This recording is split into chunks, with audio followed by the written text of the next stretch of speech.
नहीं हसन साहब, वहां पर तो इन ताइफतान मोमिनीन इक्ततलू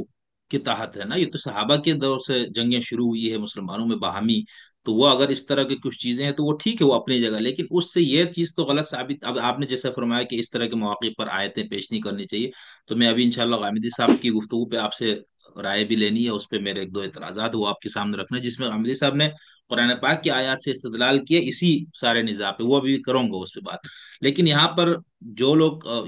यानी मुस्लिम, जब से इसराइल की रियासत कायम है तब से मुसलमानों ने, अरबों ने 4 जंगें लड़ी, और उसके बाद उन्होंने कहा ताकत नहीं है, मजीद उनको शिकस्त हो रही थी, तो उन्होंने खामोशी अख्तियार कर ली और अपना मुल्क को या अपने इलाके को उन्होंने तामीर देना शुरू किया। एक मुल्क खड़ा रहा जिसको हम ईरान कहते हैं, ठीक है। और हुसैनी करबला से उन्होंने जो सबक सीखा, ठीक है ना, कि भाई ताकत के मुकाबले पे ताकत को नहीं, जज्बा देखना है, उसूल को देखना है। यजीद, उसका पूरा लाओ लश्कर, पूरी रियासत एक तरफ खड़ी थी। इमाम आली मकाम अलैहिस्सलाम अपने 72 घर के अफराद के साथ आप मैदान कारजार में उतरे, ठीक है ना, वहां पर शिकस्त देने। तो यहाँ पर भी तमाम इस्लामी ममालिक बिल्कुल ढह के रह गए पीछे। सिर्फ हमारे ईरान ने इस कलम को बुलंद किया, और बुलंद करने के बाद ईरान ने अभी तक बरह रास्त जारहियत करके इसराइल पे हमला नहीं किया। इस वक्त तो इसराइल ने हमला किया ना, जारहियत वहां से हुई है, तो उसका जवाब दिया जा रहा है। उस जवाब में अगर कुछ शहादतें हो रही थी और उसको अगर कुरान पाक की आयत और इनसे लेकर लोगों के जज्बे को किया जाए, तो इतनी मायूब बात तो मेरे ख्याल से नहीं है।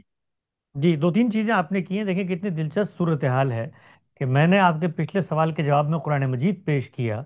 और आपने उस जवाब पर तनकीद करते हुए इमाम अली मकाम के इक़दामात का हवाला दिया। गोया आपके नज़दीक दीन का माखज़ जो है वो कुरान मजीद नहीं है, तारीख के अंदर खड़ी हुई शख्सियात के इक़दामात हैं। तो अगर तो ये सूरत हाल है, तो फिर तो हमें उस शुरू में बात करनी चाहिए। इसलिए कि जिस जगह का आप हवाला दे रहे हैं, इमाम पहली इमाम आले मकाम का कदम कुरान के खिलाफ नहीं है ना, कुरान से ही माखूज है कि जुल्म, बर्बरियत, जाबिरियत के खिलाफ इंसान को खड़ा होना चाहिए ना, तो जी, कुरान से ही उन्होंने माखूज है। उन्होंने जो कुछ किया कुरान मजीद की रोशनी में, उसमें आपकी ताबीर क्या है, हमारी ताबीर क्या है, उस पर ज़ाहिरी बात है गुफ्तगू हो सकती है। हमारी नज़र में तो उन्होंने कोई इस तरह का इकदाम किए ही नहीं,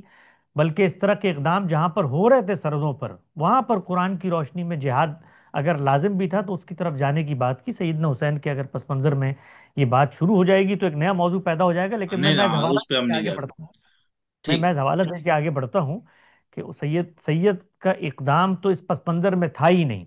और वो भी एक नौयत की सियासी कशमकश है, सियासी जंग है। वहाँ भी दीन और कुफर की जंग उसको बनाने की कोई ज़रूरत नहीं है। उस पर दोनों तरह के नैरेटिव मौजूद हैं, हमने भी बड़ी तफसील से उस पर गुफ्तगूएं की हैं। हमारा नुक्ता नज़र आप वहाँ पर जान सकते हैं। ताहम मैं ये ज़रूर कहूँगा कि इसमें कोई शक नहीं है, यानी इसमें अगर किसी को कोई शक है तो वो अंधेपन का इजहार कर रहा है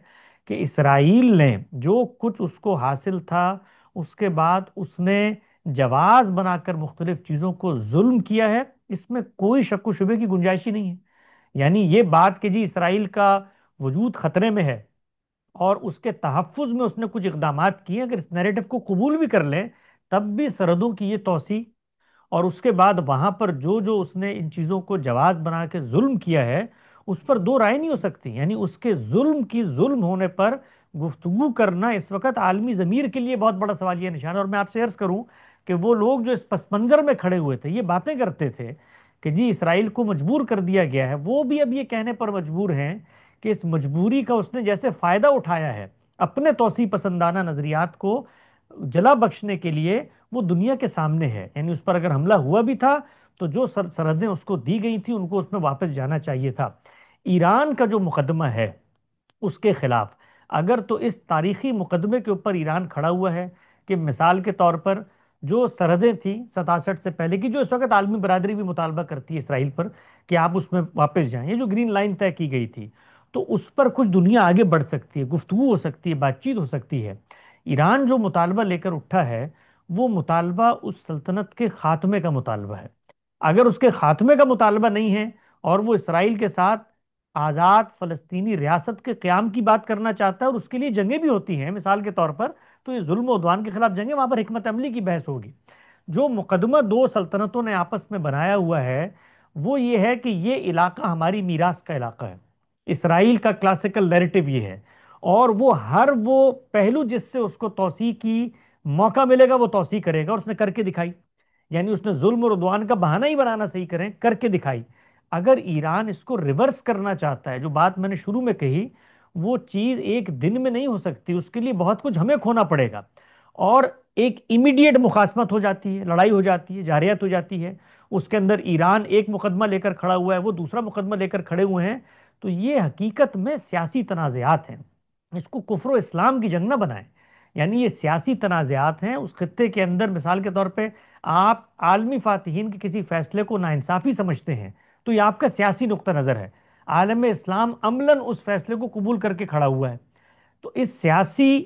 مخاصمت کے کچھ کانسیکوینسز ہیں، کچھ نتائج ہیں، وہ جو مملکت لے کے اٹھے گی وہ بھگتے گی۔ وہ مملکت اس کو ظلم و عدوان سمجھتی ہے تو اللہ تعالیٰ ان کے لوگوں کی شہادت کو قبول فرمائے گا، اللہ تعالیٰ ان کی اس اخلاص کی ان کو قیمت ادا کرے گا۔ لیکن اس کو دینی تناظر میں آپ بحث بنا کر یہ کہیں کہ اب اللہ کی مدد آئے گی، نصرت آئے گی، اور یہ خدا کے بتائے ہوئے طریقے کے مطابق جنگ کا آغاز ہو گیا ہے، تو اس کے بہت سارے پری ریکوزٹس ہیں، بہت سارے پہلو ہیں۔ اس کے اندر طاقت کو دیکھنا، یہ قرآن مجید نے بتایا ہے، خود بتایا ہے کہ اب طاقت کی وہ صورتحال نہیں رہی تو ہماری نصرت کا قانون روبہ عمل نہیں ہوگا، اب آپ کو صورتحال کم کرنی ہے اس لیے کہ آپ کی طاقت کم ہو گئی ہے۔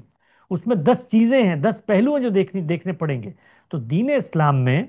یہ زمین کے خطے اور وطن ان کے لیے نہیں ہوتا، ظلم اور عدوان کے خلاف جنگ اور جہاد ہوگا، اس جہاد کی کچھ پری ریکوزٹس ہیں، کچھ حدود و شرائط ہیں۔ ایران کو اگر یہ لگتا ہے کہ اس نے وہ چیزیں پوری کی ہیں، اللہ تعالیٰ کی نصرت تائید اس کے ساتھ شامل حال رہے، ہماری دعائیں اس کے ساتھ ہیں، بظاہر جو صورتحال ہے دنیا کے عرف کے مطابق وہ ایک عالمی تقسیم پر کچھ تنازعات خطے میں پیدا ہوئے ہیں،